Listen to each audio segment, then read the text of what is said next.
17h et des poussières de seconde à Yaoundé, mesdames, messieurs, bonsoir. Merci de nous retrouver pour une autre séquence de votre quotidienne, le Grand Soir. Le Grand Soir, il sera principalement question d'éducation lors de nos échanges de la journée, puisque nous allons revenir sur la 61e session de la conférence des ministres de l'éducation des États et gouvernements de la francophonie. C'est un honneur pour le Cameroun d'accueillir cet événement du 27 au 1er mai 2026. On va évoquer de façon particulière les enjeux de l'événement, puisque les 44 pays de la francophonie seront présents à Yaoundé. Les ministres de l'éducation de ces pays-là, il sera question justement du choix d'un nouveau secrétaire général. Il sera aussi question du magistère du Cameroun, puisque le Cameroun va accueillir la présidence pendant 2 ans. On en parle de façon globale de ces enjeux liés à l'éducation, de toutes ces politiques qu'il faut revoir en termes de contenu, en termes de financement de l'éducation, mais aussi en termes justement de valorisation de la profession des enseignants. On dira aussi un mot en début, en introduction de ce plateau du Grand Soir, sur ce haut commis de l'État qui nous a quittés aux premières lueurs. On parle là de Jean-Pierre Biessam, ancien ministre postel, ancien ministre de la Communication, bien connu de la part des journalistes. On dira un mot en introduction de ce plateau du Grand Soir. Mais pour l'instant, je prends le break et je reviens tout de suite après.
Retour sur le plateau du Grand Soir et justement pour nous entraîner à travers ces dédales liés à l'éducation, nous avons l'honneur mais surtout le privilège d'accueillir sur ce plateau Madame Madeleine Mamat Daïferlé. C'est elle, la correspondante nationale de la Confémen au Cameroun, mais aussi elle est directeur des examens, des concours et de la certification au ministère de l'Éducation de base. Bonsoir Madame, bienvenue.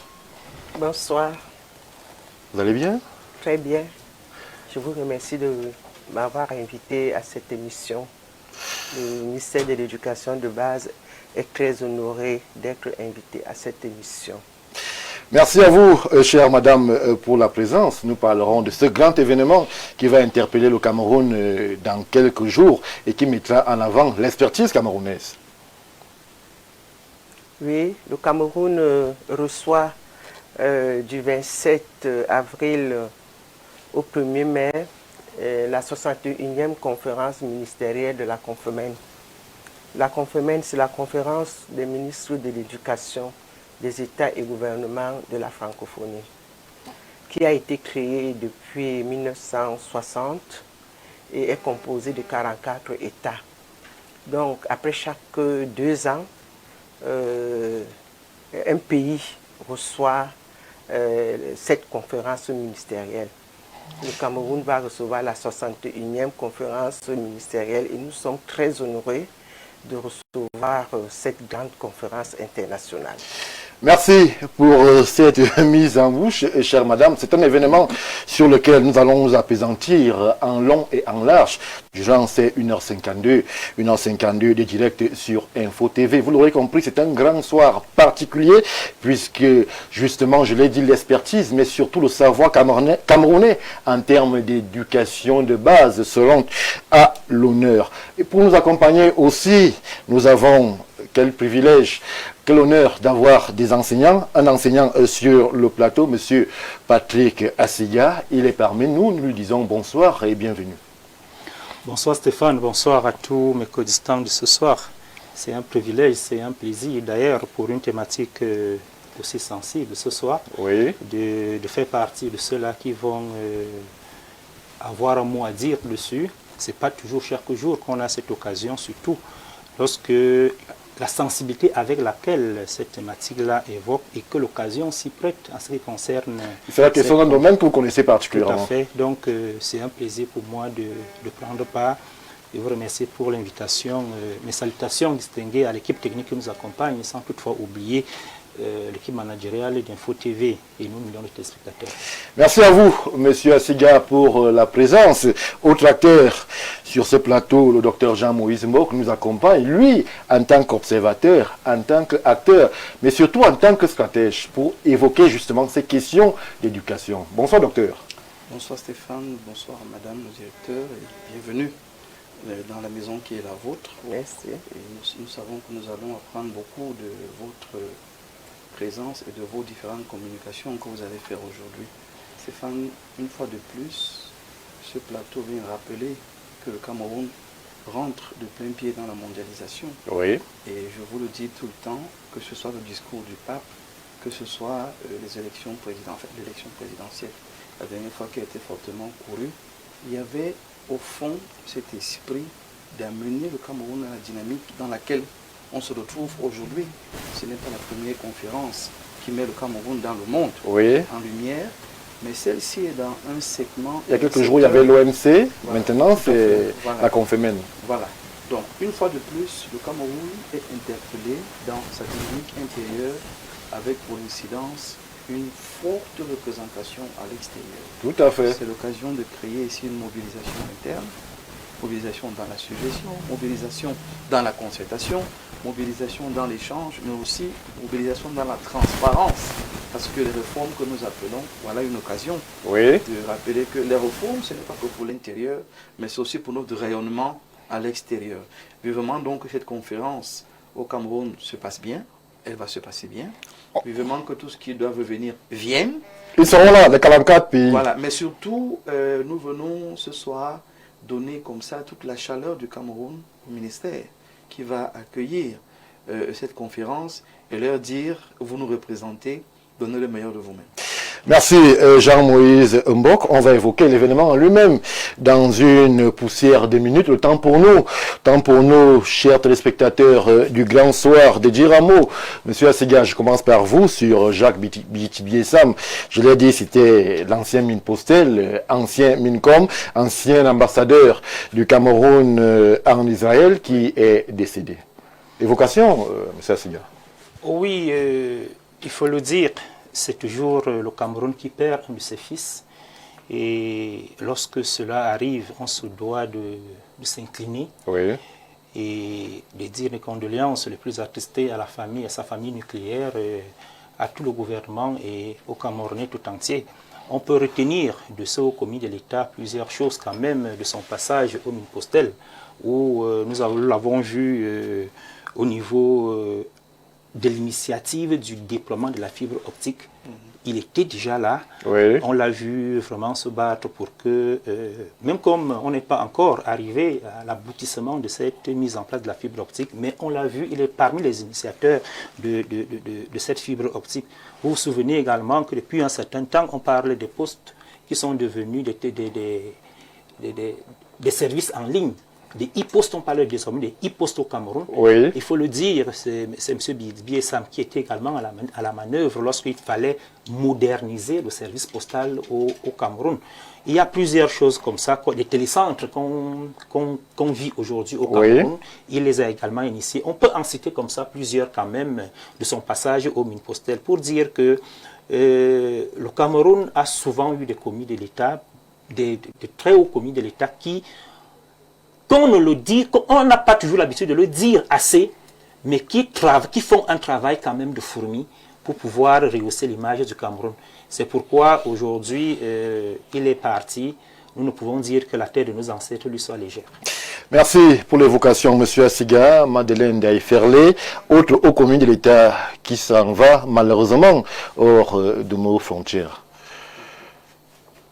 C'est une grande perte pour le Cameroun. C'est pas facile de quitter le Cameroun et d'aller mourir ailleurs. Une très grande perte pour nous. Nous ne pouvons que souhaiter un repos éternel à son âme et courage à sa famille. Il a beaucoup fait pour le Cameroun. Il restera une mémoire pour le ministère de la communication, puisqu'il avait eu justement recevoir le pape. Le pape, oui. Et il a beaucoup travaillé. Il restera à jamais dans nos cœurs. Merci, chère madame. Jean-Moïse Mbok, le ministre, Minpostel, Mincom, ambassadeur, autre haut commis de l'État qui nous quitte, on peut dire, sans trop grand risque de se tromper, pas à la fleur de l'âge, mais qu'il pouvait encore servir son pays. Tout à fait, il pouvait encore servir son pays. C'est même pour ça qu'il a été déployé en Israël. Vous savez qu'à un moment donné, les relations n'étaient pas du tout faciles et il fallait les tourner dans le volet économique, oui, dans le volet pratique, j'ai envie de dire. Et il a participé à cette embellie entre Israël et le Cameroun. Je ne veux pas m'appesantir sur le volet professionnel de l'homme, vous le savez très bien. Très brillant. Mais voilà, quand on est dirigeant, quand on est responsable, on a également des tares qui finissent parfois par dépeindre sur le bon travail par ailleurs que nous avons fait. Donc je ne veux pas rentrer sur le volet professionnel. Il a travaillé comme il a travaillé, tous les Camerounais le savent. Ce qui lui reproche professionnellement, ce qu'ils vont lui reprocher, une fois de plus, chacun va dire ce qu'il a dit. Mais moi, je veux parler de l'homme, l'humain, oui, que j'ai eu le bonheur de côtoyer. Alors, d'une simplicité, mais incroyable. Du haut de sa grande intelligence, de son élégance et sa diplomatie. C'est quelqu'un qui déjà faisait ses courses généralement lui-même. Vous le voyez dans un supermarché. C'était là pour un membre du gouvernement. Voilà, vous le voyez dans un supermarché. Et il n'avait pas de peine à saluer les gens, à échanger avec les gens, à côtoyer avec les gens. Au ministère de la Communication, c'était la même chose. C'est quelqu'un qui recevait quand il pouvait, et il recevait vraiment sans langue de bois et vraiment à bâton rompu. Donc on a perdu ici un Camerounais qui, côté professionnel, travaillait de manière excellente, mais qui, côté humain, a réussi à donner le caractère humain d'un ministre, le caractère, j'ai envie de dire même simple, d'un ministre. Et quand même il quitte le poste ministériel, il continue à faire ses courses sans garde du corps. Jean-Moïse Mbok, l'évocation, elle est parfaite. Et les détails professionnels que M. Assiga a relayés sur ce plateau nous parlent. Mais le drame et le malheur, parfois, de ces hauts commis, c'est qu'on ne se souvient justement du travail abattu qu'une fois qu'ils sont partis. Généralement, de leur vivant, on ne retient que les manquements, les quelques erreurs qui ont pu être commises. C'est ce qu'on met en avant lorsqu'ils sont vivants. Mais malheureusement, on ne retient que... on parle du bon travail une fois que justement le haut commis est parti. Alors que l'artiste chantait « Témoignez-moi » quand je suis encore vivant. Effectivement, et c'est à nous sur les plateaux de télévision de le corriger. Il faudrait qu'on sache apprécier les vivants, quand ils sont encore vivants, de manière à ce que non seulement ils continuent de faire ce qu'ils font bien, mais qu'ils laissent même un héritage. Tenez, je vais parler du ministre Tondingwa, puisqu'il faut bien qu'on parle de quelqu'un qui est encore vivant. Professeur, j'ai eu le bonheur de le rencontrer également, dans le cadre professionnel, c'est en 2017, il était encore au Minmesa. Oui. Mais voilà quelqu'un, vous arrivez le rencontrer. Petite et moyenne entreprise, je crois. Oui, mais tout à fait, petite et moyenne entreprise. Oui. Je rencontre l'homme professionnel, on finit sur le volet professionnel, on tombe dans l'histoire. Féru de l'histoire, non seulement de sa tribu, un étoudit. C'est vrai que c'est le patriarche des étoudis. Un étoudit. Qui maîtrise son histoire, qui maîtrise ses choses. Et je vous garantis qu'il m'a fait étalage de l'histoire du début jusqu'à la fin. J'étais émerveillé et j'ai dit, mais il a le temps de parler de ce genre de choses simplement parce que j'ai posé la question. Que, mais, patriarche, quand on parle de tout dit, on parle de quoi? Alors, paf, comme ça, sans un bord, sans lire quoi que ce soit, il m'a fait cet exposé. Et s'il vous plaît, il a des documents manuscrits. C'est-à-dire que les documents qui sont écrits depuis des générations, par les ancêtres. Tout à fait. Il les a, il m'a montré quelques-uns. On a échangé là-dessus. Et je retiens également quelqu'un qui est très porté sur la solidarité gouvernementale. Parce que quand même, parce que ce jour-là, me plaindre un peu. Quand j'allais me plaindre d'un de ses collègues ministres, il va dire, bon, écoute, alors ce qu'on fait, je l'appelle. Oui. Quand il peut appeler, il appelle. Quand il peut régler, il règle. Voilà l'homme qui... ça, c'est vraiment le ministre Tondingwa. Et je sors en disant également que c'est l'homme qui, quand il peut vous aider, il vous aide.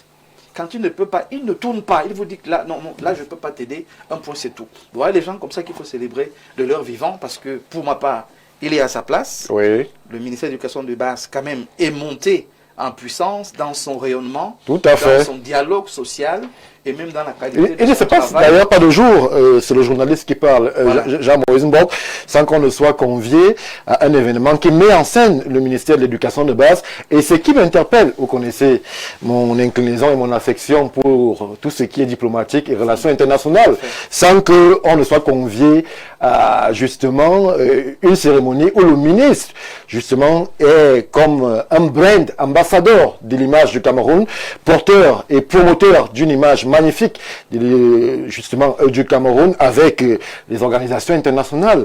On a plusieurs fois été à l'UNESCO, Nations Unies et tout ça. Ça veut dire quand même que de ce côté, le ministère de l'Éducation de base se construit, mais aussi l'image du Cameroun se retrouve valorisée avec l'action du professeur Laurent Serge Toningo. Tout à fait. Donc, c'est des actions comme ça qu'il faut saluer, qu'il faut dire. Vous me connaissez dans la critique. Quand quelque chose n'est pas bien, je sais le dire. On vous connaît. Je le dis de manière très claire. S'il y a un ministre que je respecte, il y en a d'autres, mais Oui. beaucoup dans ce gouvernement actuel, c'est le professeur. Parce que non seulement il est un bosseur, il est un travailleur, mais il n'a pas oublié ses origines. Il n'a pas oublié ses origines et sa base.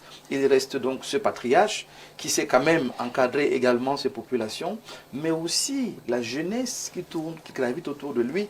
Nous posons quand même des questions pour essayer de comprendre et de savoir. On voit bien qu'il est également concerné par cette jeunesse-là.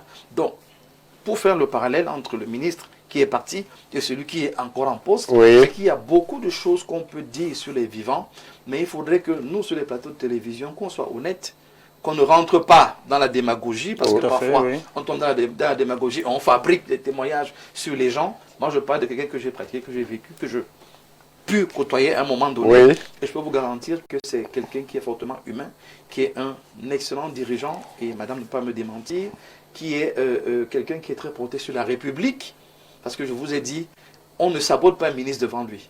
On ne parle pas du chef de l'État négativement devant lui. Oui. Et quand quelqu'un n'a pas bien fait, il ne vous répond pas qu'il n'a pas bien fait. Il règle le problème et après la solution, tout le monde peut en bénéficier. Condoléances donc à la famille du ministre Jean-Pierre Biéti-Biessam. Condoléances à toute sa communauté. Et le Cameroun a perdu une valeur sûre. Mais nous, sur les plateaux de télévision, apprenons également à dire qu'il y a des gens bien dans cette nation.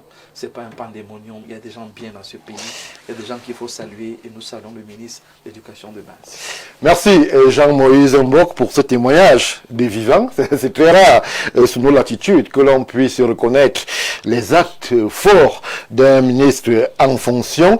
On va donc dès à présent parler d'un événement qui va interpeller en premier justement le professeur Laurent Serge Toundingwa, ministre de l'Éducation de base au Cameroun. C'est la Confémen 2026. Je l'ai dit, les 44 pays justement de la francophonie seront au Cameroun du 27 avril 2026 au 1er mai pour justement épiloguer sur les questions d'éducation, éducation de base, en l'occurrence pour ce qui est du Cameroun. Et nous avons donc le privilège d'avoir madame Madeleine Daiferle sur le plateau. Alors, Confémen 2026, quels enjeux? C'est ce qui va nous interpeller. Alors, vous pouvez de façon simple nous repréciser, nous plonger même dans le contenu de la Confémen. De quoi est-ce qu'on va parler là-bas, chère madame? La Confémen, comme je le disais tantôt, c'est la conférence des ministres de l'éducation des États et gouvernements de la francophonie. Oui. La Confémen est un espace d'information sur les systèmes éducatifs et les réformes en éducation. La Confémen est un espace de coopération entre les ministres de l'éducation et les experts en éducation. La Confémen est un espace où les sujets d'intérêt commun entre les ministres de l'éducation se discutent. Oui. Voilà ce que la Confémen. La 61e session ministérielle de la Confémen va porter sur la question enseignante. Oui. Valoriser la profession enseignante pour une transformation réussie de l'éducation, stratégie pour repositionner l'enseignant comme pilier d'une éducation de qualité. Voilà le thème de la 61e conférence ministérielle. Donc, tel que je définis la Confemène, vous voyez déjà qu'il y a de très grands intérêts en ce qui concerne l'éducation en général, pas seulement l'éducation de base, puisque c'est un lieu de concertation, de discussion de sujets d'intérêt commun. Donc, ça sera vraiment un très grand fora pour les ministres en charge de l'éducation.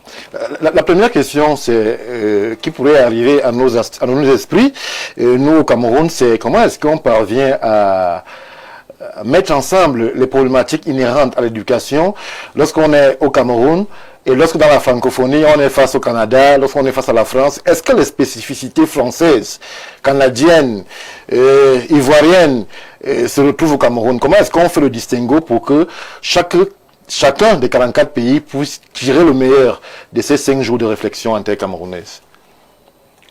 Si je prends le thème central qu'il y a sur la question enseignante, la question enseignante se pose dans tous les pays. Si la question enseignante est venue à la 61e session ministérielle de la Confemène, c'est que lors des évaluations PASEC, en passant, la Confemène a 2 programmes, le pacte et le PASEC. Le PASEC qui est le programme d'analyse des systèmes éducatifs de la Confemène. Le PASEC analyse les performances des élèves entrant à l'école primaire et ceux sortant à l'école primaire. Le PASEC analyse aussi la qualité de l'environnement scolaire. Le PASEC analyse aussi les performances des enseignants, la situation des enseignants.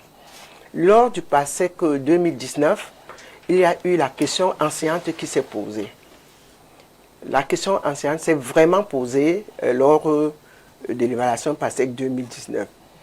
Et la Confemène a pris ça comme une question centrale. Comme la question a été posée lors de l'évaluation PASEC, la Confemène a pris et on a mis la 61e session sur ces thèmes.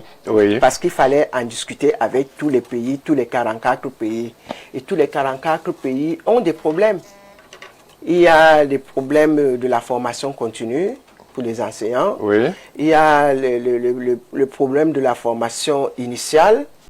Il y a le problème salarial qui se pose. Il y a le problème des enseignants qui sont en zone rurale. Il y a le problème même de la qualité des enseignements qui se posent. Les contenus. Les contenus, tout ça. La Confemène a recruté des experts qui ont sorti un document de réflexion et d'orientation pour les pays. C'est ce document qui sera discuté lors de la 61e session ministérielle avec tous les 44 pays. Chacun va apporter de son expertise, de son expérience et de la qualité de son éducation. Donc c'est ce qui va se passer. Merci, chère madame, pour justement cette mise en bouche qui véritablement nous fait saliver. Monsieur Assiga, c'est vrai que les problèmes d'éducation sont nombreux, ils sont divers, vu que nous assistons à une conférence internationale qui met sur scène 44 pays. On va essayer, nous, pays qui organisons, pour une fois, avec la bonne connotation, de revenir un peu de façon spécifique sur la valorisation de l'enseignant. Alors, au Cameroun, vous qui êtes enseignant, s'il ne trahit pas un secret, est-ce que vous avez l'impression que l'enseignant a perdu de sa valeur? Est-ce que la vénération qui autrefois lui était consacrée, on peut dire aujourd'hui qu'elle est restée la même? Est-ce que le module enseignant, le profil enseignant, le positionnement enseignant est resté le même? Ou alors, les contingences économiques ont fait à ce que le mythe qu'il y avait autour de l'enseignant, aujourd'hui, ce soit effrité? Oui, merci Stéphane pour cette question que vous me posez. Il faut déjà relever ici que pour celui qui suit l'actualité de l'éducation au Cameroun, que les années qui venaient de s'écouler n'ont pas été les années les plus mielleuses en ce qui concerne le corps enseignant.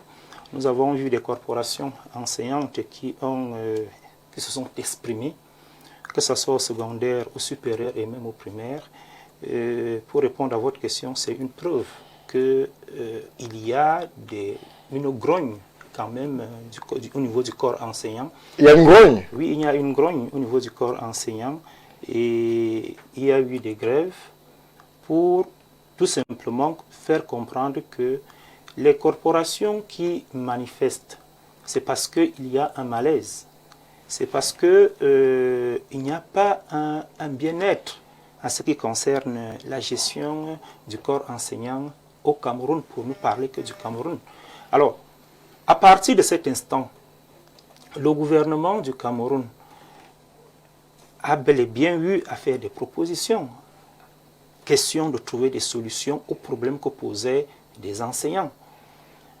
On sait très bien, parce que quand s'il fallait revenir, par exemple, à la loi d'orientation scolaire de 1998, là-dedans, il est clairement dit que l'éducation est placée parmi les priorités au niveau de la stratégie au Cameroun. Oui. Et que l'enseignant est le garant de la qualité de l'éducation.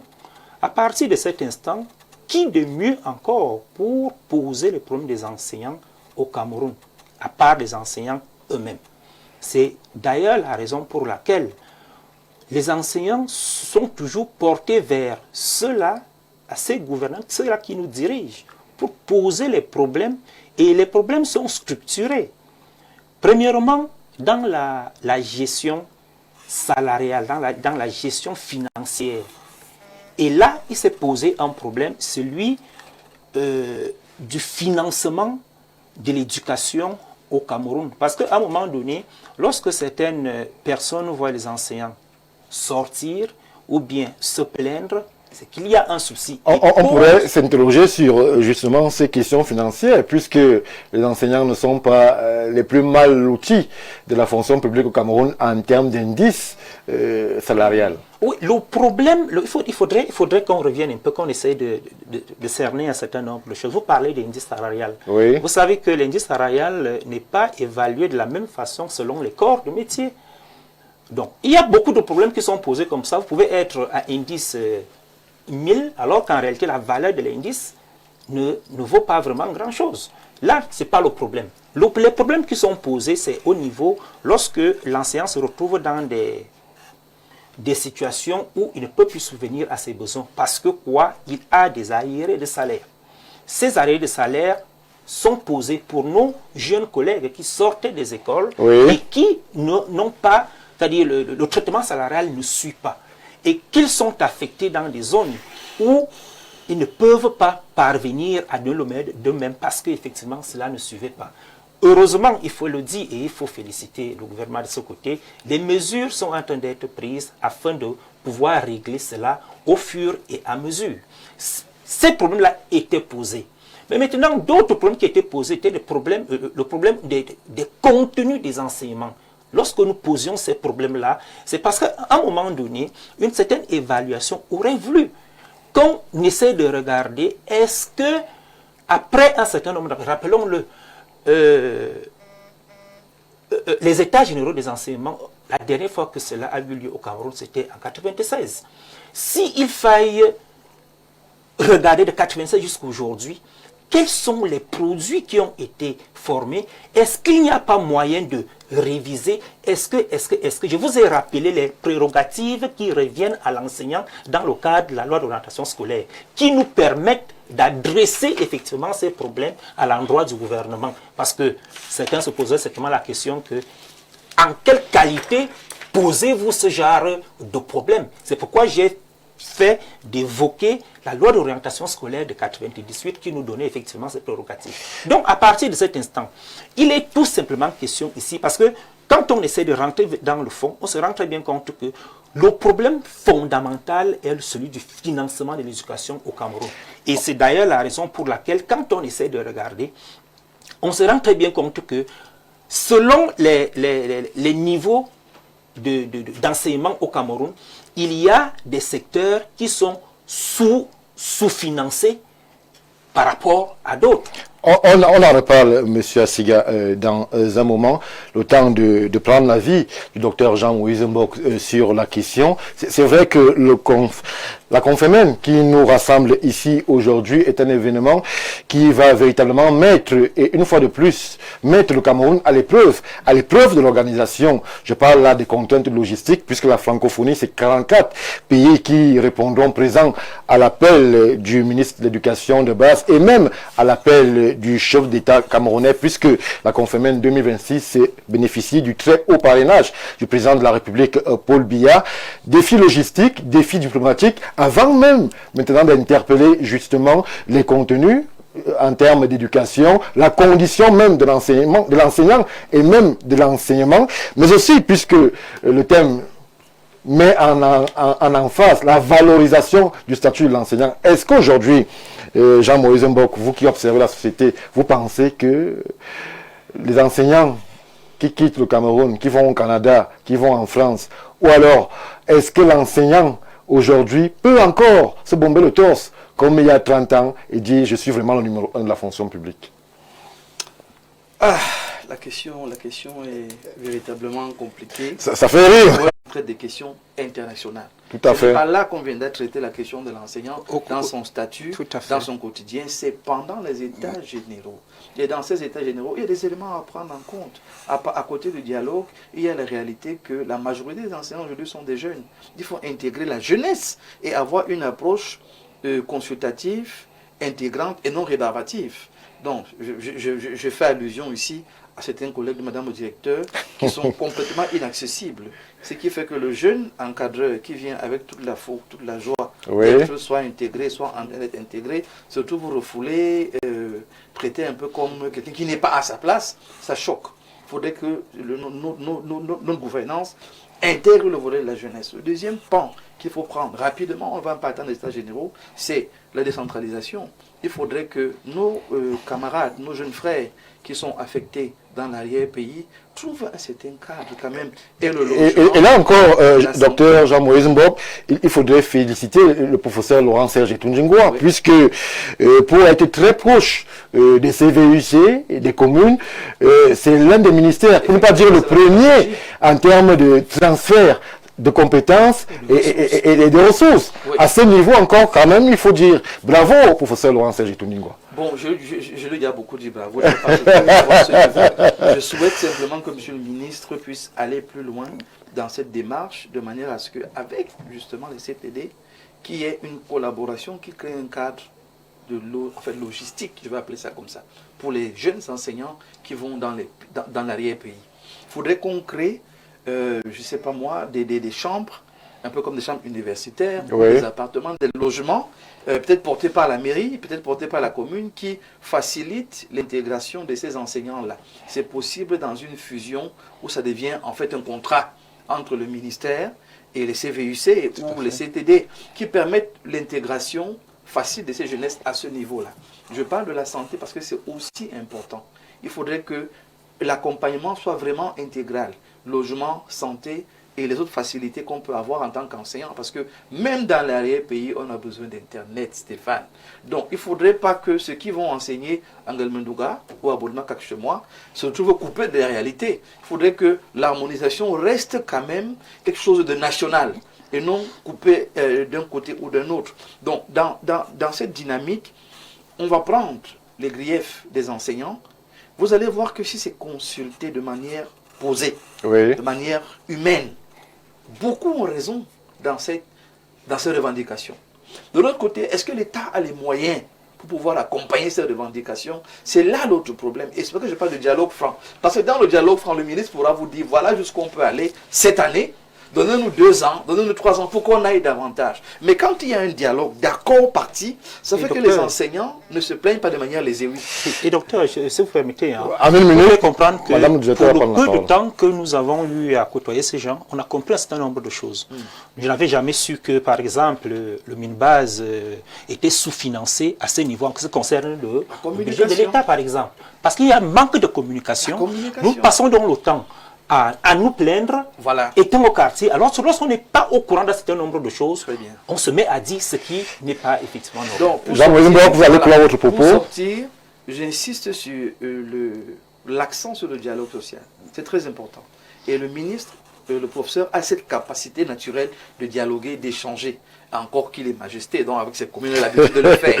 Il faudrait donc avec les enseignants qu'ils voient entre eux, soit c'est le syndicat, soit c'est une organisation qui vont estimer la bonne, mais qu'ils aillent vers les autorités dans un esprit de dialogue. Je ne pense pas qu'on veuille que le statut de l'enseignant soit négligé ou rabaissé au Cameroun, je ne pense pas. Je crois que la plupart des secteurs comme l'éducation ont des manquements, des absences qu'il faudra améliorer, mais ce n'est que dans le dialogue qu'on va se parler, qu'on va s'entendre, qu'on va se comprendre, on pourra évoluer ensemble. Merci Jean-Moïse Mok. Alors, Madame Daïferlé, je me tourne vers vous, puisque la Confémen, c'est dans quelques jours, le 27, pour être plus précis, avec les premières cérémonies. Alors, le Cameroun arrive à cet événement avec une grande ambition, ce n'est pas un secret. Le magistère du Cameroun, qui est acté pour 2 ans, la présidence, mais il y a aussi cette ambition en termes de management avec une candidature camerounaise au secrétariat général de la Confémen. Qu'est-ce que vous pouvez nous dire plus sur justement les spécificités de la candidature camerounaise, mais surtout qu'est-ce qu'elle pèse face aux autres? Les spécificités de la candidature camerounaise. Oui. Depuis la création de la Confémen en 1960, tous les secrétaires généraux de la Confémen étaient des ressortissants de l'Afrique de l'Ouest. Maintenant, nous voulons aussi que le secrétaire général de la Confémen soit de l'Afrique centrale. Et nous avons naturellement une candidature pour ce poste. Parce que le Cameroun déjà est un bon élève de la Confémen. Oui. Nous payons nos contributions statutaires 2 ans avant. Les autres, nous sommes à jour. À jour. Nous sommes à jour de nos contributions statutaires. Nous participons à toutes les réunions de la Confémen. Nous ne sommes jamais absents. Et nous contribuons largement au débat lors des réunions à la Confémen. Et puis, avec le secrétariat général qui se dégage et que nous prenons le poste de la présidence en exercice, nous voulons accompagner ça du poste de secrétaire général. Nous voulons les deux. Vous voulez les deux? Nous voulons les deux. Parce que nous avons une grande diplomatie. C'est un poste diplomatique. Nous voulons les deux parce que le Cameroun, avec les efforts que nous faisons pour accompagner la Confémen, il faut que ce poste nous revienne. Alors, vous êtes d'accord avec moi que la candidature du Cameroun sera scrutée bien au-delà des aspects diplomatiques, des aspects de rayonnement. On va interroger peut-être le taux d'alphabétisation en terre camerounaise, le taux d'apprentissage ou alors de maîtrise des éléments comme lecture, comme la mathématique. Est-ce que vous, qui êtes au cœur de ces réflexions, vous pouvez nous donner de façon résumée justement où est-ce qu'on en est en termes d'alphabétisation, en termes de maîtrise de la langue française, puisqu'on est dans la francophonie, en termes d'apprentissage, même des versants mathématiques. Où est-ce que le Cameroun en est pour pouvoir justement penser que son heure est venue en termes de management au sein de la Confémen? Moi, je vais m'appuyer sur les évaluations PASEC. Oui. Les évaluations PASEC. Les évaluations PASEC de 2019, c'était 14 pays. En première année, parmi les 14 pays, 55% d'enfants sont sous le seuil suffisant en lecture. Et le Cameroun est parmi les meilleurs et en tête de proue. Donc, nous ne sommes pas derniers, nous sommes en tête de proue. Déjà ça, le Cameroun en Afrique centrale est l'un des pays qui a un meilleur système éducatif. Oui. Les gens vont nous critiquer, mais nous avons l'un des meilleurs systèmes éducatifs en Afrique centrale. Si je prends par exemple le taux de préscolarisation, après la Tunisie, en Afrique subsaharienne, c'est le Cameroun. Oui. Nous sommes à 41% de taux de préscolarisation. Si nous regardons les pays autour de nous, Ils ne sont même pas à 20%. Et nous sommes un exemple. Les gens viennent nous demander comment avez-vous fait pour être si avancés au préscolaire. Ça, le ministère de l'Éducation de base l'a compris très tôt. Au ministère de l'Éducation de base, il y a tout un programme sur le préscolaire. Oui. Oui, tout un programme sur le préscolaire. Donc, dans ce programme, on essaye de voir comment il faut évoluer en ce qui concerne la préscolarisation en Afrique, au Cameroun. Donc, notre système, il est vraiment performant. Lorsque nous repartons, peut-être en mathématiques, pour les enfants sortants, parmi les 14 pays, c'est à 52% sur le seuil. Et le Cameroun va côte à côte avec le Burkina Faso et le Gabon. Oui. Donc nous ne sommes pas si mauvais que ça. Nous sommes toujours en tête de proue. Si les gens ne le savent pas. Peut-être il faut le dire encore un peu plus fort pour que justement les Camerounais qui sont parfois très, très chagrins, très belliqueux lorsqu'il s'agit de leur pays, sachent quand même que le ministère de l'Éducation de base, l'État du Cameroun, est parmi les premiers sur bien des aspects et mérite donc le secrétariat général de la Confémène. Merci madame. Monsieur Assega, je me tourne vers vous, puisque le Cameroun ambitionne véritablement d'être une tête de proue sous-régionale et même mondiale, puisque là, on est dans le segment de la francophonie. Mais aussi, il faut reconnaître qu'il y a des efforts qui sont faits de façon à ce que la situation de l'enseignant puisse être modifiée, mais qu'il y ait aussi, vous avez évoqué cette question des contenus, des contenus capables justement de faire à ce que le génie camerounais excelle à l'extérieur. Oui, bien évidemment, il y a le véritable problème, si ce n'est qu'au niveau du système. Oui. Lui-même, comme le disait Mme Zete tout à l'heure, vraiment, on n'a rien à reprocher au système éducatif de base au Cameroun, parce que les révisions curriculaires se font là-bas de façon permanente. Oui. Ça, il faut le dire. C'est des révisions qui se font là-bas de façon permanente. C'est tout à fait normal que... Et cela est vraiment mis à l'actif de M. le ministre, parce que à tout moment, c'est pourquoi il faudrait peut-être aussi, à un moment donné, quand on va parler de l'éducation, qu'on essaye de faire... Qu'on fasse un distinguo. On fasse vraiment un distinguo. Avec les autres segments, enseignement secondaire et supérieur. Supérieur, parce que il ne faudrait pas que les gens... Ce soit nous à l'éducation de base, voilà, avec le professeur Laurent Serge. Que nos téléspectateurs comprennent effectivement que nous sommes là au niveau de l'éducation de base. Et de ce côté-là, je vous dis bien... Et sous le contrôle de Mme Zete, vous allez vous rendre compte que à tout moment, il y a des révisions. Il y a des révisions dans ce secteur. Et c'est malheureusement ce que nous évertions à attirer l'attention des nôtres au niveau du secondaire pour leur faire comprendre qu'il est temps qu'on essaye de réviser, qu'on essaye de revenir. Et conséquence de course, vous vous rendez certainement compte que lors de la redistribution des pourcentages budgétaires au Cameroun, le MINBAS est entre 20 et 30%, c'est-à-dire très sous-financé, quand on sait très bien que les financements majoritairement viennent du budget du Cameroun et qu'au niveau de ce budget, c'est le MINBAS qui est en deçà de ce financement. On s'interroge. Et quand on sait encore, une fois de plus, que au niveau de ce financement, une bonne partie va au niveau du fonctionnement, oui, contrairement au niveau de l'investissement.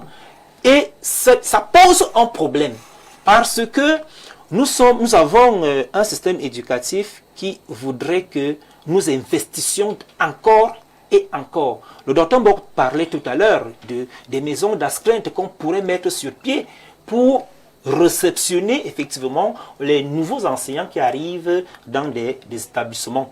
Ce qui nous permet de dire effectivement qu'il faut revoir et essayer de voir en tant soit Alors, à ce niveau, Monsieur Assega, je pense pouvoir dire, sans grande crainte de me tromper, et Madame Djotter pourra me corriger s'il y a manquement, mais je crois qu'au niveau du ministère de l'Éducation de base, il y a cette spécificité qui est existante. Des écoles complètes. Oui.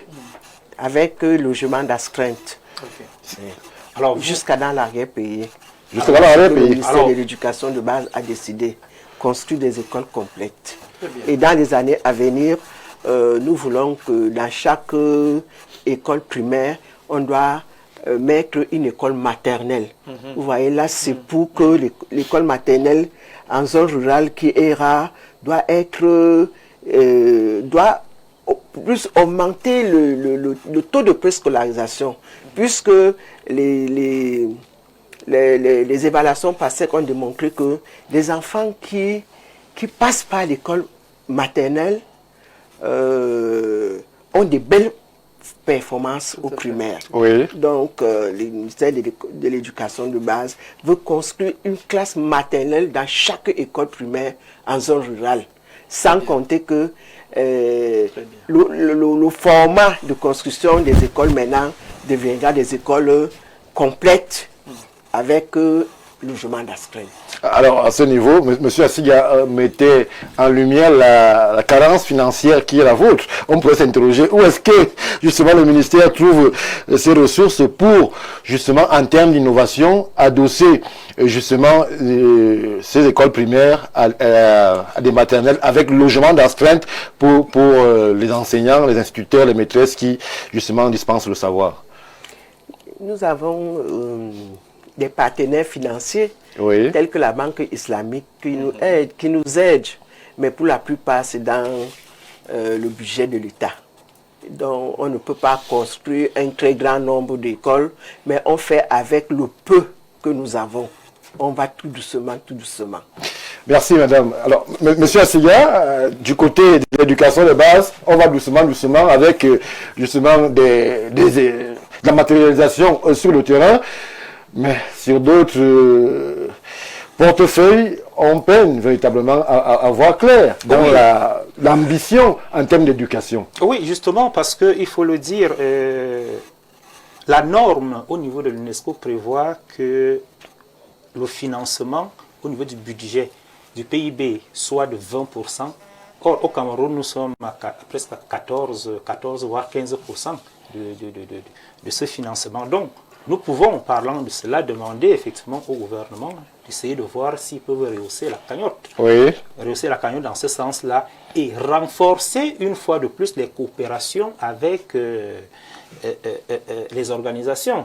Comme Madame de Tête disait tout à l'heure, parlait de la Banque islamique, il y a la Banque mondiale également, il y a même l'UNESCO, il y a même les APE qui effectivement font aussi partie des partenaires qui doivent apporter effectivement en plus afin de pouvoir résoudre ce problème de financement. Et à partir de cet instant, on peut donc rentrer, parce qu'il faut reconnaître quand même une chose, il y a un certain déséquilibre au niveau des financements régionaux.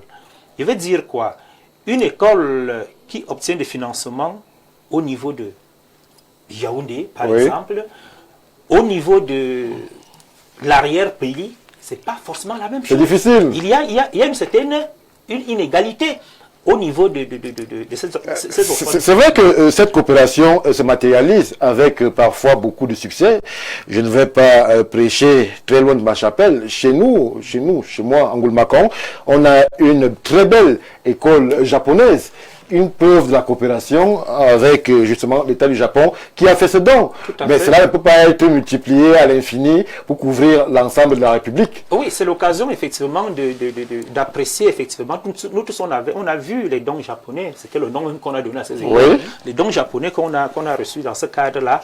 Et c'est à féliciter effectivement parce que beaucoup de coins du Cameroun ont bénéficié de ces dons-là. Nous savons tous très bien qu'il y a une certaine pression démographique scolaire qui aujourd'hui est un fait réel au Cameroun.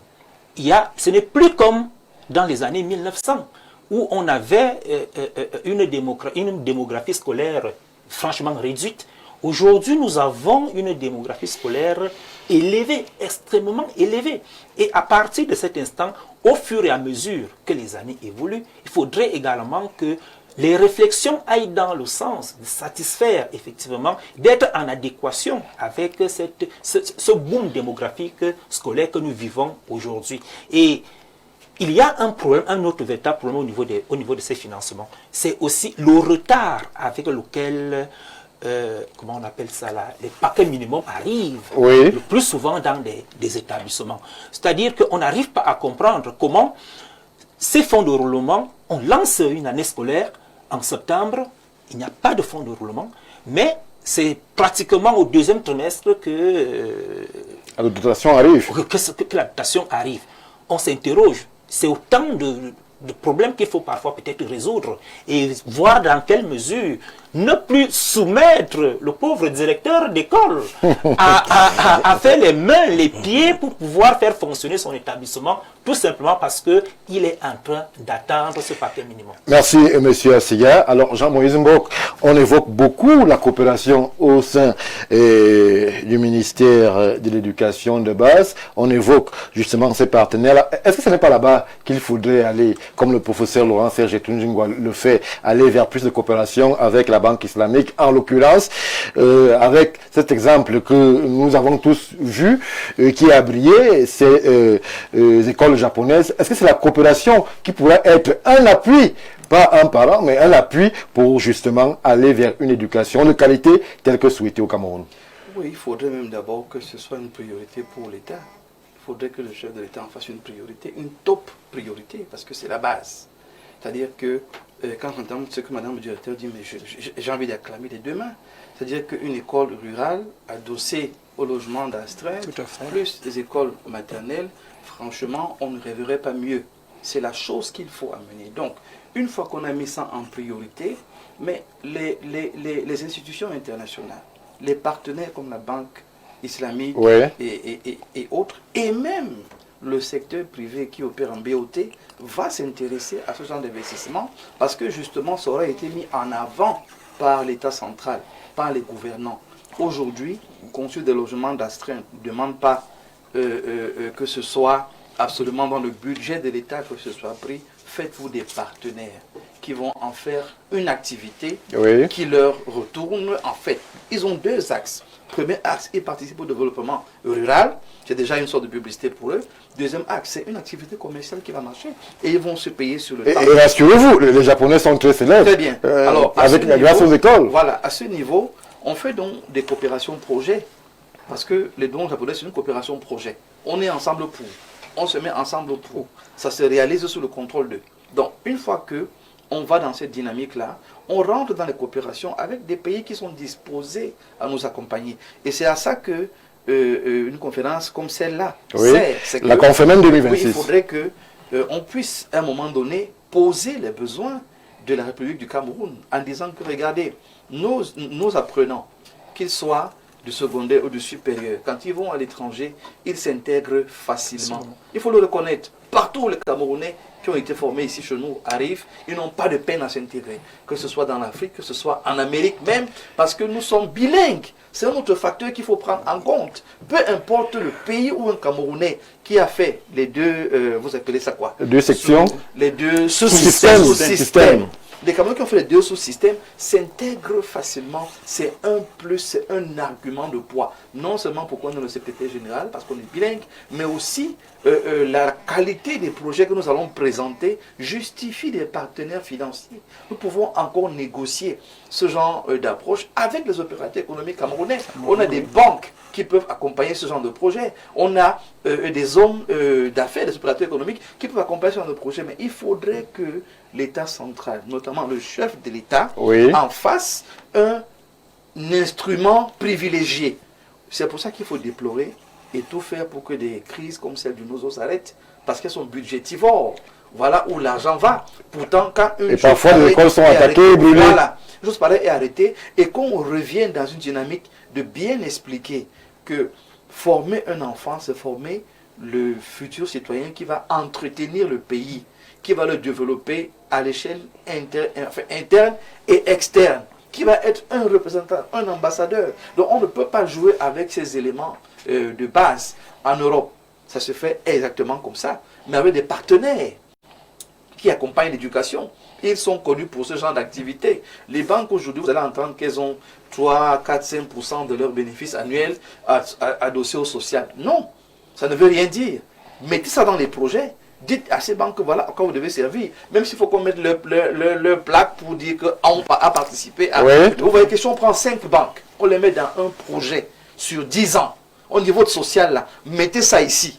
Ça fait que la banque peut se vanter d'avoir participé à construire... À l'éducation. À l'éducation, dans le volet périphérique, le logement d'astreinte, école maternelle, Tout à fait. hôpital... et même sécurité. Donc c'est possible, les mécanismes ne manquent pas. C'est pour ça que dans un pays comme le Cameroun, c'est une supplication même que je fais. Nous avons des excellents stratèges. Je vais faire sa publicité, tu me pardonnes. Le colonel Badjek Didier, qui peut être consulté par nos gouvernants dans des pans pratiques comme ceux-là, qui vont vous donner les idées et vous allez simplement les implémenter au bénéfice des Camerounais, parce qu'à la clé, c'est les Camerounais qui vont bénéficier. Dites-vous bien, Stéphane, que c'est dans mon village. Tout de suite, je me rends compte qu'il y a une activité qui est menée pour qu'il y ait une école maternelle, qu'il y ait un hôpital. Je serai plus enclin à y aller de temps en temps.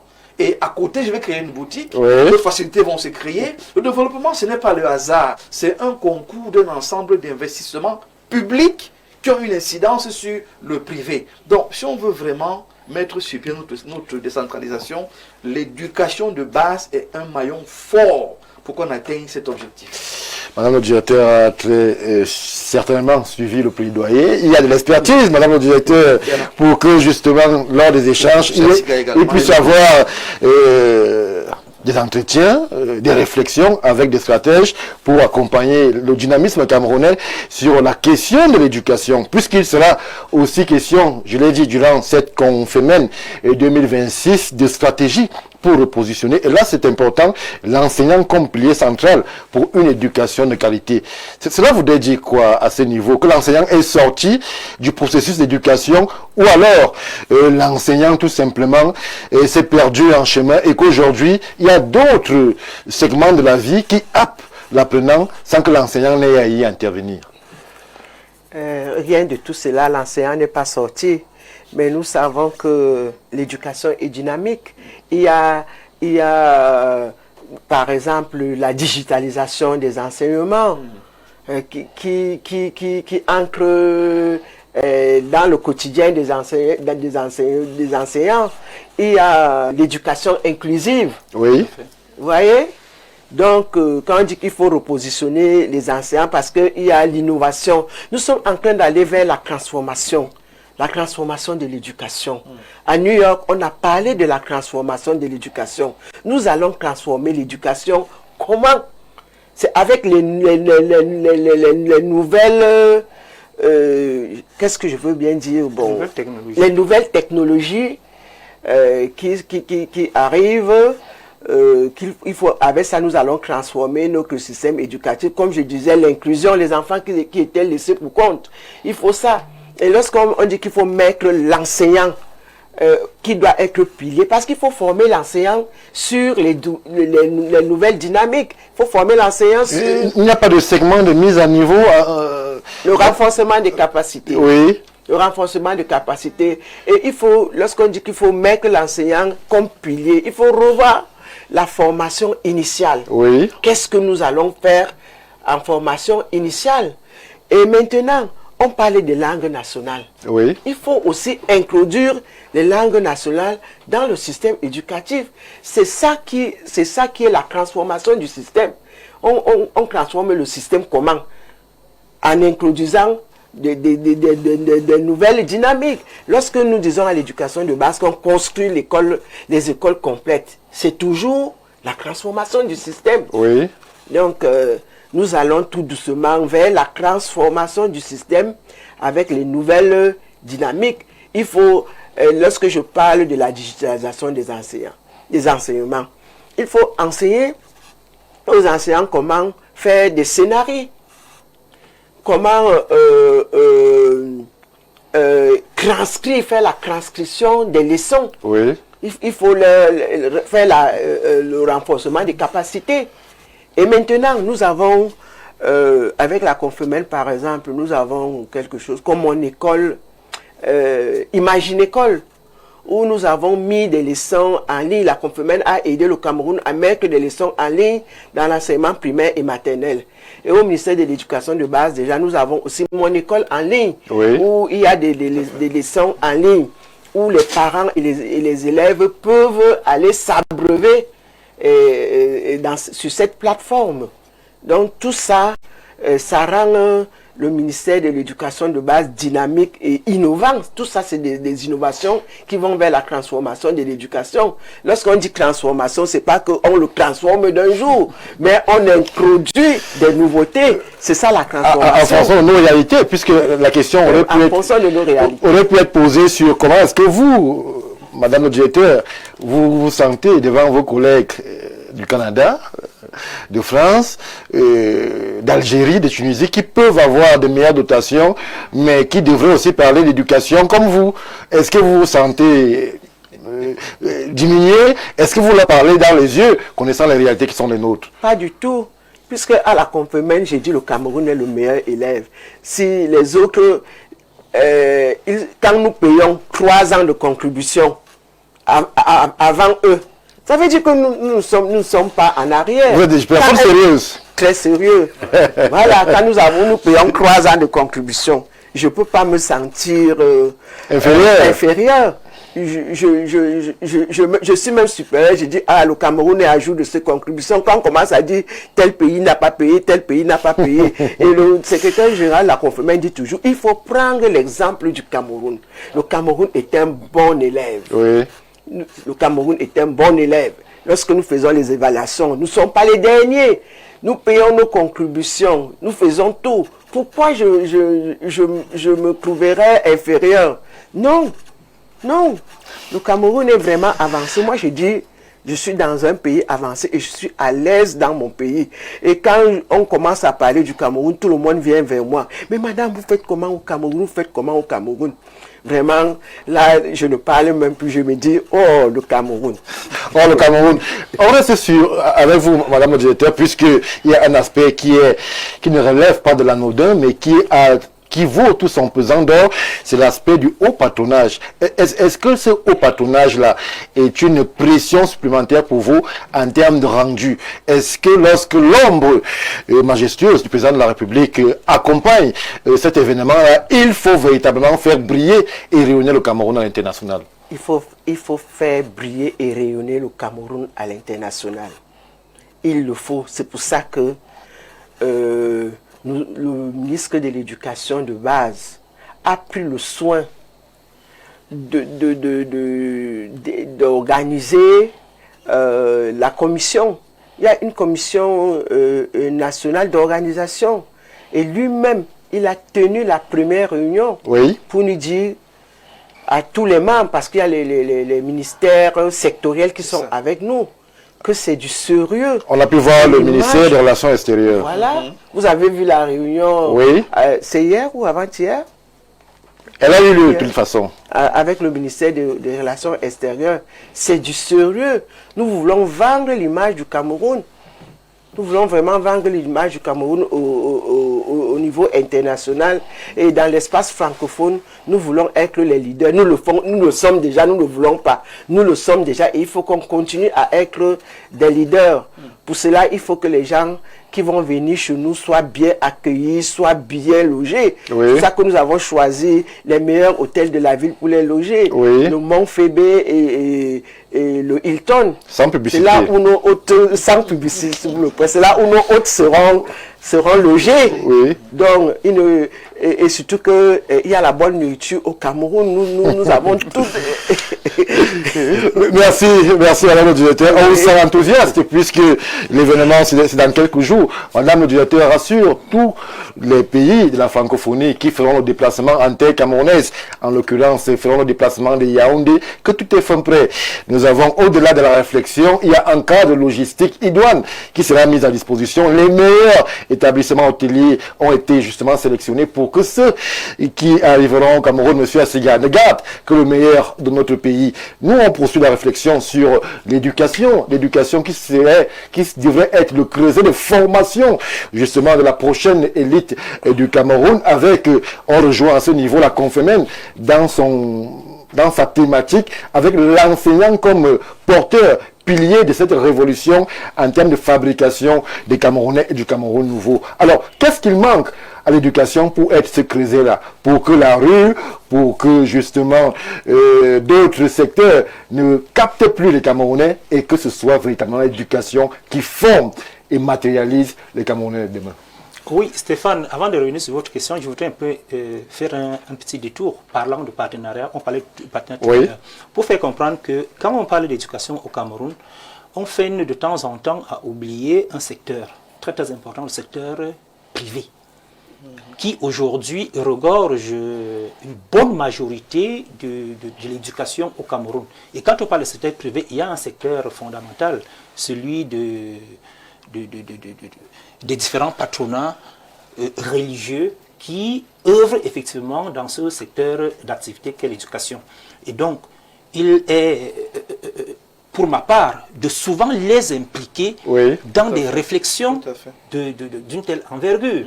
Parce que ces derniers, on a l'impression qu'ils vivent en vase clos. Ils fonctionnent dans leur monde. Fonctionnent dans leur monde et ils n'ont rien à voir, ils n'ont pas de compte à rendre à l'État du Cameroun au moment où il faut parler de l'éducation ou parler de la gestion. Oui. Donc, je voulais évoquer ce cas-là pour dire que si de temps en temps, il faut les inviter sur la table de discussion pour trouver des solutions et des stratégies afin de pouvoir trouver des solutions aux problèmes de notre éducation au Cameroun. Maintenant, en revenant sur l'enseignant comme étant pilier, il faudrait dire une chose. Madame le directeur a parlé tout à l'heure de la digitalisation. Amis carrières qui n'ont pas connu ce boom de la numérisation, mais qui s'imposent à eux avec justement le monde d'aujourd'hui. Je voudrais donc attirer votre attention que le problème se pose au niveau maintenant des formations des formateurs. Oui. Parce qu'il faut le dire, ce n'est pas un secret pour personne que ceux qui nous ont précédés n'ont pas connu la numérisation, n'ont pas connu la digitalisation. Il faudrait que ces derniers se forment davantage afin de rentrer sur le terrain, former effectivement ces enseignants. Et il y a place maintenant que dans les écoles normales, qu'on intègre déjà la digitalisation de façon concrète, que les futurs enseignants qui sortiront des écoles normales sortent immédiatement déjà avec ce background au niveau de la digitalisation. Donc, il y a autant de propositions qu'on est appelé à faire, afin que ceux qui nous dirigent comprennent que voilà un peu comment est-ce qu'on peut arriver. Le tout n'est pas... Je n'ai rien contre nos inspecteurs qui sont de la hiérarchie, je n'ai rien contre eux, mais malheureusement, eux-mêmes apprennent au même moment que les enseignants qui sont sur le terrain. Oui. Ça laisse donc une fracture. Il y a du travail, monsieur. Il y a du travail. Or, alors qu'il y a des spécialistes qui peuvent intégrer tout simplement et permettre cette dispense au niveau de la dissertation, par exemple. Nous avons un problème au niveau des Alors, on va prendre un autre avis, de façon à ce que vous puissiez souffler, monsieur Assiga. Oui. On ne va pas tout étaler d'un coup. Alors, je prends le docteur Jean-Maurice Mbok. Puisque la Confémen se veut un cadre de réflexion, il sera aussi question, et j'insiste là-dessus, de la valorisation. Monsieur Assiga mettait en avant un certain nombre de manquements inhérents, pas seulement au Cameroun, pas seulement au secteur de l'éducation, inhérents même à la sous-région, la valorisation du corps enseignant. Qu'est-ce qui s'est passé?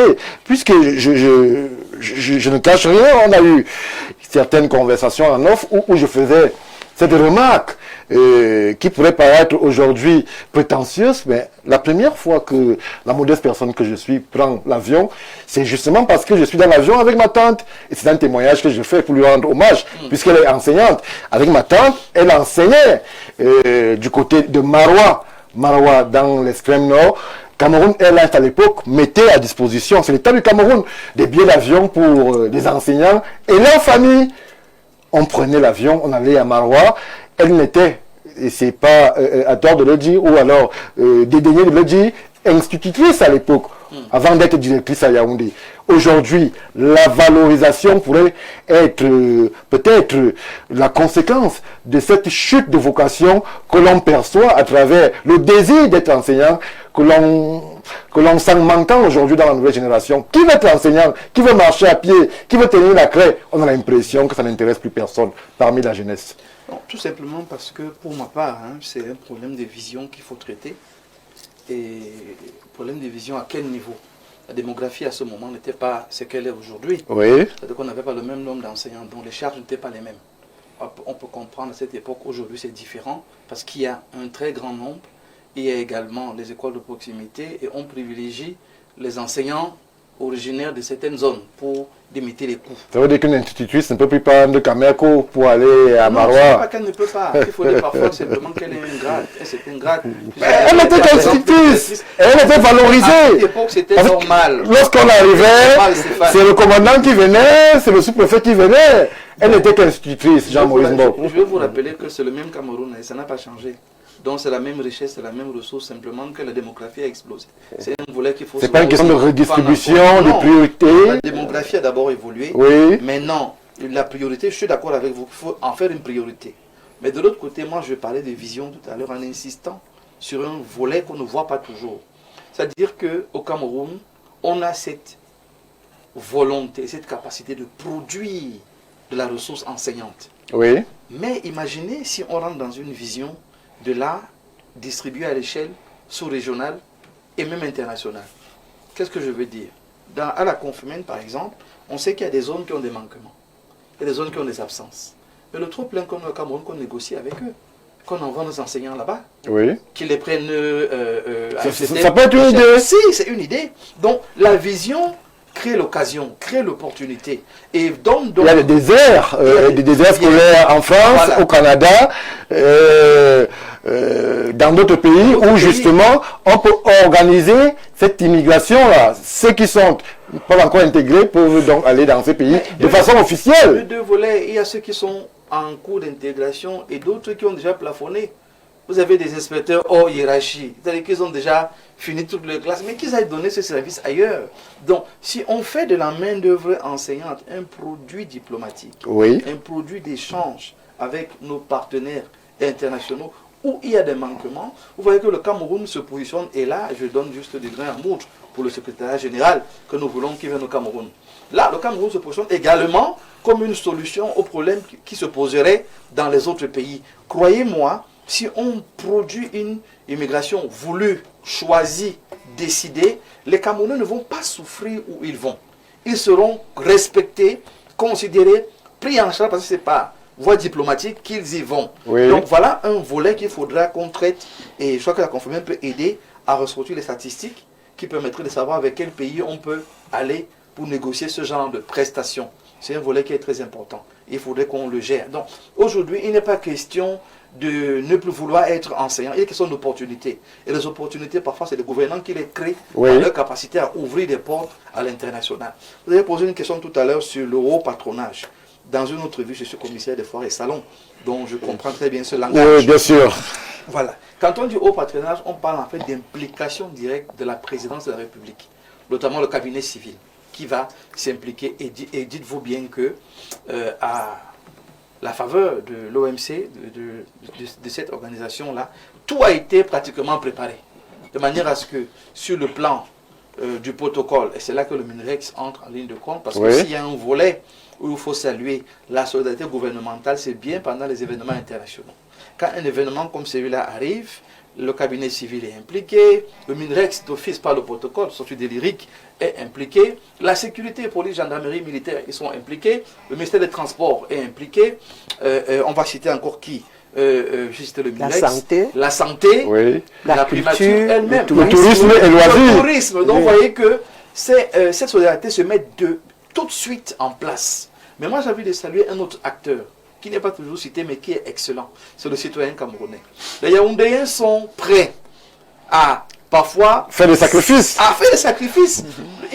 il supporte qu'on bloque la route parce qu'on a un invité de marque qui est arrivé. C'est pas toujours à cœur joie, mais c'est des gens qu'il faudra aussi saluer dans cette mobilisation nationale. Vous avez le secteur privé des transporteurs, vous avez les Camerounais lambda qui sont suffisamment respectueux, qui n'agressent pas les visiteurs. Et ça, c'est des choses qu'il faut saluer et reconnaître qu'on a le volet officiel en termes du gouvernement qui se met en branle, mais il y a le côté officieux. Dans les hôtels, la cuisine est toujours tellement bien faite que les gens ne se plaignent pas que le ventre a fait ceci. Donc il y a le volet propreté. Il faut saluer ça. Oui. Ces hôtels, l'acteur de l'ombre. L'acteur de l'ombre, merci. Il faut saluer également l'acteur de l'ombre et dire ici que, quoi qu'on dise, les Camerounais aiment leur pays. Ils aiment que le continent soit valorisé et représenté avec force. C'est encore une occasion pour le continent. Notre challenge qui arrive. C'est notre challenge, mais soyez rassurés, avec toute l'équipe déjà mobilisée, avec le savoir-faire qui est déjà naturel, nous insistons simplement sur tirer le maximum d'opportunités pour les Camerounais. De manière à ce que quand ils sont partis, qu'on se dise quand même que de cette conférence, voilà ce qu'on a gagné. C'est ça qui nous intéresserait à la clé. Alors, Madame le directeur, beaucoup, Dr Jean-Moïse Mbok en premier, voit cette conférence comme une niche d'opportunités. Et la question vient tout de go, qu'est-ce que le Cameroun, puisque nous sommes à la 61e édition, qu'est-ce que le Cameroun a gagné à être présent en cette organisation-là? Je sais qu'elle intègre les acteurs de la francophonie, les 44 pays de la francophonie, mais de façon spécifique, particulière. Qu'est-ce que le Cameroun gagne à y être présent, à y être premier, comme vous le dites si bien? Le Cameroun gagne d'abord sur le plan de la diplomatie. Oui. À être président en exercice de la Confémen. Le Cameroun gagne aussi en leadership, puisque être président en exercice de la Confémen, c'est la prise de décision dans l'espace francophone. Oui. Donc, toutes les grandes décisions au sein du secrétariat permanent de la Confémen reviendra à son Excellence, Monsieur le ministre de l'Éducation de base. Oui. Donc, là-bas, il n'y a pas de grand pays, il n'y a pas conseil de sécurité où il y a des gens qui parlent plus que les autres. Tout le monde parle au même niveau. Non, tout le monde parle au même niveau, puisque, comme je le disais d'entrée de jeu, la Confémen, c'est un espace de coopération entre les pays. C'est un espace où les sujets d'intérêt commun sont discutés. C'est un espace où les experts et les pays peuvent discuter et avoir la présidence en exercice de la Confémen. C'est diriger l'espace éducatif francophone d'une manière ou d'une autre. C'est ça. Et pour le Cameroun, je le dis toujours, c'est un avantage en ce qui concerne la diplomatie. Oui. Nous avons gagné, nous sommes en avant, nous sommes vus. Le Cameroun sera vu. Et puis, lorsque la Confémen est au Cameroun, tous les yeux seront braqués sur le Cameroun. Ça sera la vente de l'image de notre pays à l'extérieur. Tout le monde sera braqué sur les télévisions, voir comment ça va se passer. On va montrer notre diversité culturelle. Oui. On va montrer le Cameroun, Afrique en miniature. Tout à fait. Ouais. Alors, à ce niveau, Dr Jean-Moïse Mbok sur le plateau évoquait des aspects inhérents à la coopération, puisqu'il est aussi abondamment de questions de coopération entre les 44 États. Est-ce que la réflexion qui est posée par justement son déroulé ne pourrait pas être peut-être posée sur la table de façon civiline lorsque là on évoque ce départ en cascade dans la coopération?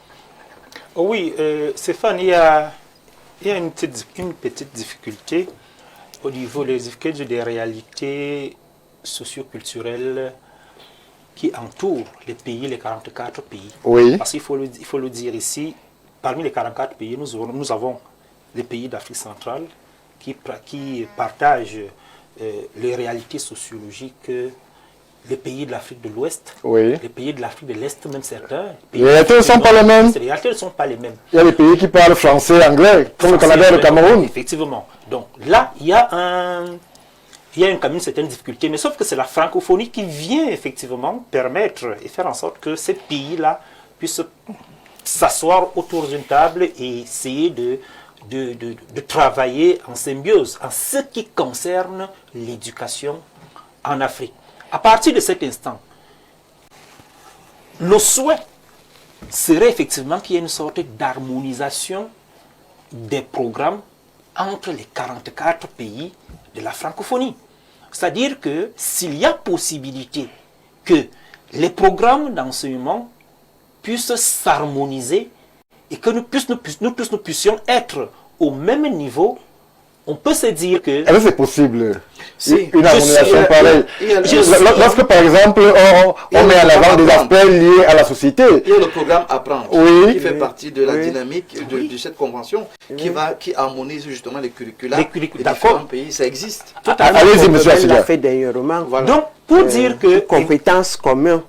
Voilà. Un socle de compétences communes. C'est Voilà. ça. Donc, pour dire que si j'avais à m'adresser, mon orientation, je vais orienter effectivement ma doléance dans ce sens-là et de trouver des mécanismes afin de pouvoir harmoniser. Il y a ce qu'on appelle le programme et maintenant on peut rentrer dans les méandres de chaque spécificité tout en gardant le programme universel pour les 44 pays.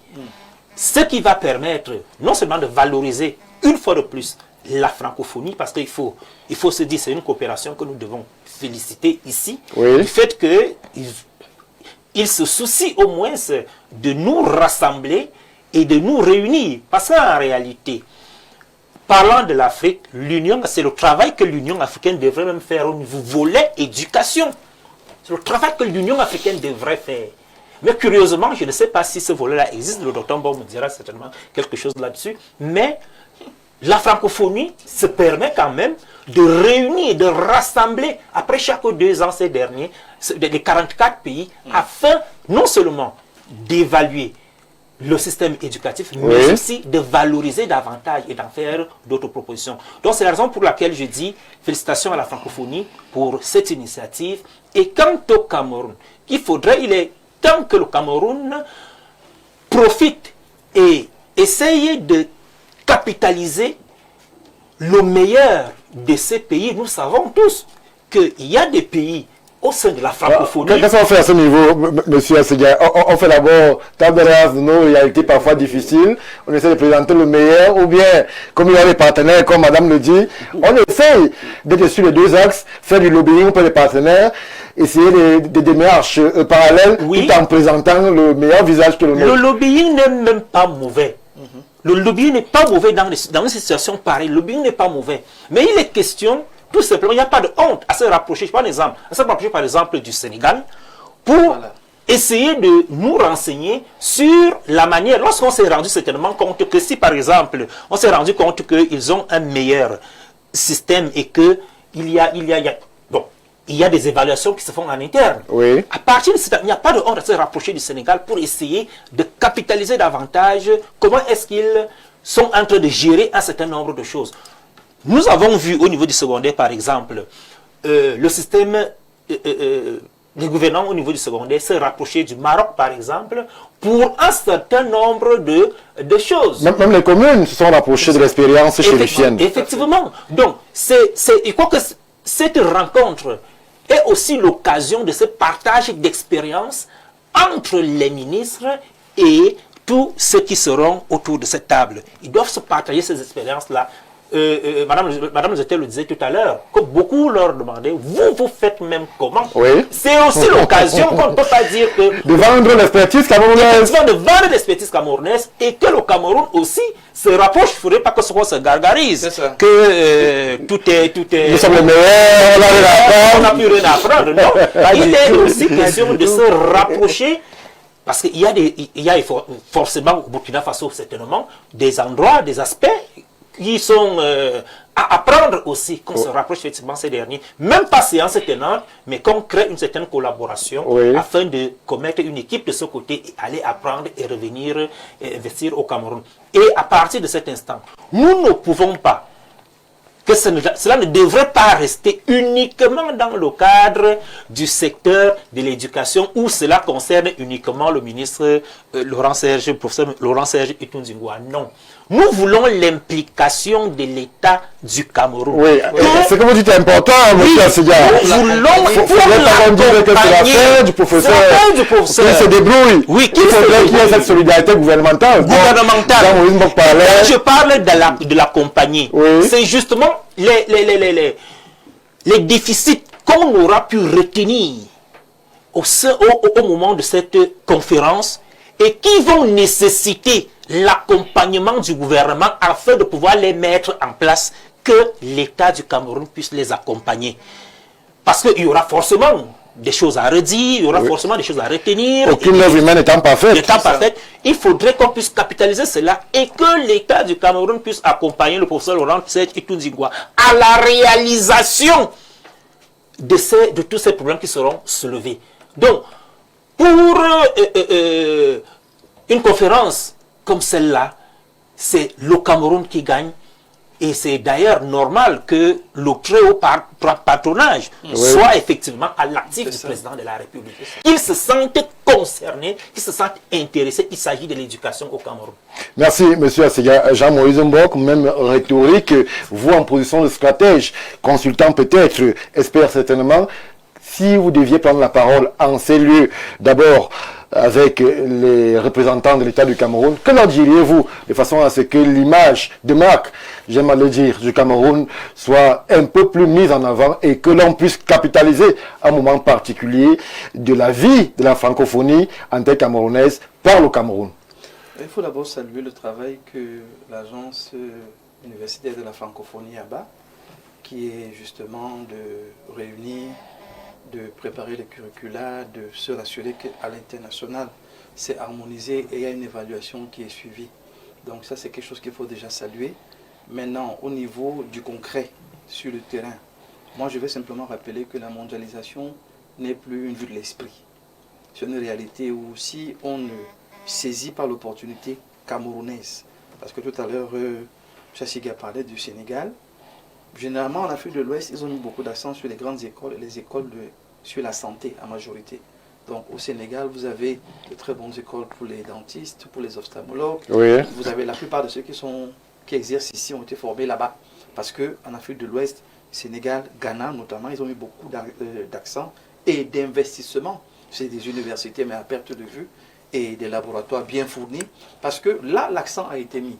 Je me rends simplement compte qu'en Afrique, le seul pays qui a mis beaucoup d'accent sur l'éducation de base, c'est le Cameroun. Et il faudrait donc que le Cameroun maximise à ce niveau-là, en mettant son potentiel en avant, en présentant ses capacités, son savoir-faire, en mettant ses ressources humaines à disposition des autres, mais aussi, il faut rappeler que l'éducation relève d'un domaine de souveraineté. C'est le chef de l'État qui est garant d'assurer l'éducation des populations. D'où son très haut parrainage. Oui, donc quand on dit même qu'il faut qu'il s'implique, moi je dis que c'est la police, parce que normalement, ça le regarde directement. J'ai même envie de dire que le ministère de l'Éducation de base, c'est le ministère délégué. Parce que ça relève purement des prérogatives du chef de l'État. Tout à fait. Donc, il faudra aujourd'hui que non seulement le ministre, et il est déjà accompagné, nous avons vu les images avec les autres ministères, que le chef de l'État mette son accord pour que tous ces ministères se mettent ensemble, mais il faudrait également que notre ministre de l'enseignement, le professeur l'éducation de base, tout faire pour écouter ses collaborateurs qui forcément ont des suggestions, des propositions, des choses concrètes à lui dire. Dans la conférence des ministres, c'est là qu'il devra poser ces choses sur la table. La présidence de la République va accompagner les résolutions qui sont passibles. Et peut-être, Jean-Moïse Mbok, que le ministre regarde aussi du côté des experts qui pourront avoir un avis décalé par rapport à certaines réalités, mais qui pourront apporter justement le grain de sel et idoine pour que justement le Cameroun capitalise de ces grands événements à venir. Tout à fait. Les idées, il y en a. On parlait tout à l'heure des écoles complètes. L'ONU Habitat peut aider. Donc les propositions existent, oui. les idées existent. En vous rapprochant des experts qui peuvent vous donner des éléments de langage, ça vous permettra de pouvoir tenir une réunion des ministres pour mettre sur la table le potentiel Cameroun, la destination Cameroun en termes de leadership, en termes de diplomatie, mais également, tout à l'heure, vous demandez ce que le Cameroun gagne. Mais au niveau du rayonnement international, ce n'est pas qu'une affaire de diplomatie, c'est aussi une affaire de commerce et d'échange. Le directeur des ressources matérielles et financières. Donc le ministre a permis à ce que quelqu'un qui traduit en signe. Soit la jeune dame là. C'est pas la jeune dame, c'est un autre monsieur. Qu'il soit là lors de la cérémonie d'ouverture pour traduire. Madame le directeur, autre contribution, il y en a énormément. Bonsoir Stéphane et à ton panel. Tout ce qui est dit dans ton plateau n'a jamais été une information. Madame, attendez-vous le plateau du Grand Soir pour nous informer.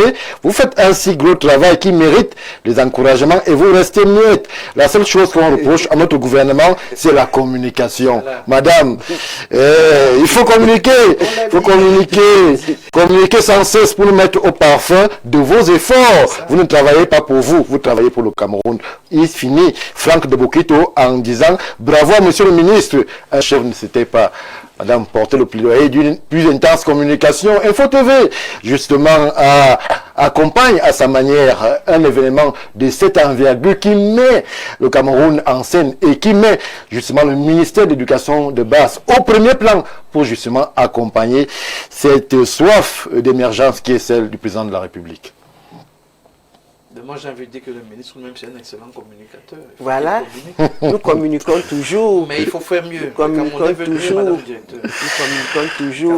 Donc, il faut nous donner l'occasion de communiquer. Les antennes nous sont ouvertes, chère madame. Il faut nous inviter, nous allons communiquer. Nous n'allons pas rester dans nos bureaux et communiquer. Il faut nous inviter.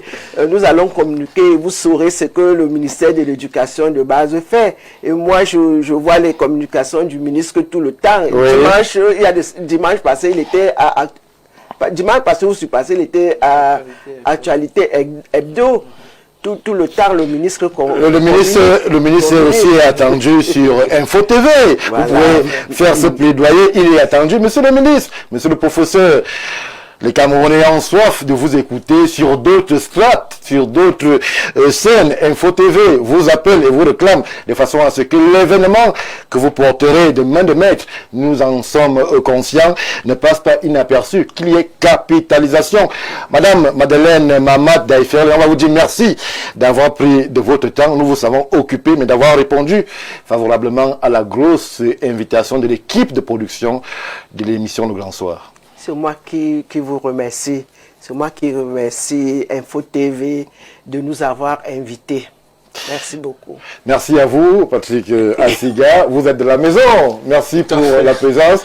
Jean-Moïse Mbokedji, nous sommes quasiment ensemble. Oui, en 30 secondes. Le chef de l'État a dit en 2011, faites et faites savoir. Et je pense qu'aujourd'hui, les Camerounais savent que vous pouvez faire savoir. Faites savoir davantage ce que vous faites. Ce n'est pas simplement pas des communiqués ou par des sorties dans le média public, il y a aussi des médias privés. Faites de la fleur de beaucoup communiquer de ce côté-là, parce que finalement, c'est eux que les Camerounais, en grande majorité, écoutent. Merci Jean-Moïse. Moi, j'ai réitéré donc le grand patron de l'éducation de base est attendu et nous serions tout aise justement de le recevoir pour qu'il apporte plus d'explications que ce qui a été fait en cellule sur l'événement majeur qui va interpeller la francophonie en terre camerounaise.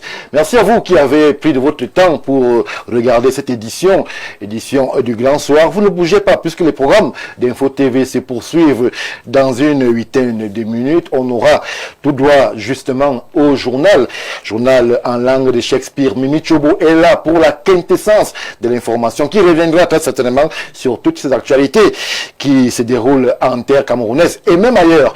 20h, Théophile Vianney-Biya sera lui aussi de la partie pour l'information en langue de Molière, puisque Info TV, c'est votre média de proximité et de vivre ensemble. Retrouvons-nous demain, ce sera 17h à Yaoundé au Cameroun. Bien le bonsoir.